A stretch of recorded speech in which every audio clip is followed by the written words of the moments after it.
శ్రీమాత్రే నమః. శ్రీమాత్రే నమః. జ్యోతిష్య శాస్త్రం పరంగా గురువు పాజిటివ్గా ఉంటే మనకు ఎన్నో అనుకున్న ఫలితాలు ఉంటాయి. పూర్వభద్ర విశాఖ నక్షత్రంలో జన్మించిన వారు గురువు పాజిటివ్గా ఉంటే అనేక లాభాలు కలుగుతాయి. గురువు నెగటివ్గా ఉంటే ఇలాంటి పని కూడా కాదు. ఎంత ధనం సంపాదించినా ధనము లేకపోవటము, మనం మిగులుబాటు లేకపోవడం జరుగుతుంది.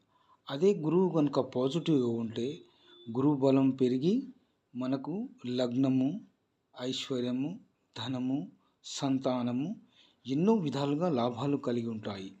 గురువుకు సంబంధించిన ఈ రత్నం కనకపుష్పరాగం చూడండి ఎంత నైస్గా ఉందో, సూపర్. ఇలాంటి రత్నం ధరించడం వల్ల అనేక బాధల నుండి